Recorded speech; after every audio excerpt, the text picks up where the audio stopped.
From Teddy Roosevelt's Bull Moose Party to Ross Perot in the out of the race independent bid in the 1990s, third-party candidates have managed to significantly affect presidential elections, but never really got anybody to the White House. So why are voters drawn to these candidates? And joining us now is third-party chairman Frank MacKay and Libertarian presidential candidate Wayne Allen Root. We'll talk to both of you here, but we were just talking a moment ago about how there are so many people out there in America right now who are sort of fed up with politics as usual. Frank, let me start with you. Seems like that'd be a wonderful time for a third-party candidate to emerge and perhaps get some traction. I think it's perfectly fertile ground for a third-party candidate or an independent candidate. That's not to say we don't welcome more than one candidate coming in other than the Democrat or the Republican.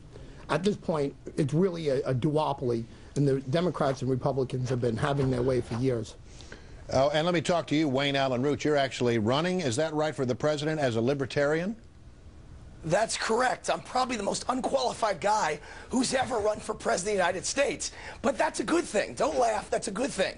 Because if you look back at history, the last 50 years, the people that are running the country, presidents, congressmen, senators, they're all quote-unquote qualified, and they've run the country into the ground. They spend too much. They care nothing for the taxpayers. The two-party system is a complete failure, and I think it's time for someone like me, a small businessman, a son of a butcher, and a professional gambler from Las Vegas, Nevada, to run for president. I think we need someone who's completely unqualified by the standards that we've been using to judge who's qualified and who's not. Well, Wayne, I have to ask you, why do you think that people would elect a professional gambler to be the president of the United States? Well, if you look at who's running, look at the people who are running now. On the Republican side, which is usually the fiscally conservative side, you have Mike Huckabee as one of the front runners. They call him Tax Hike Mike. He got an F grade from the Cato Institute while he was governor of Arkansas.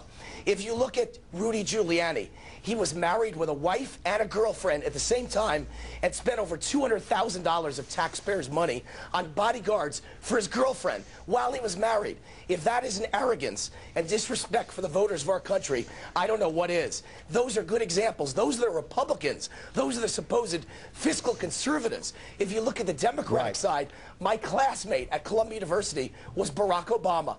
Class of '83, Barack and I graduated together.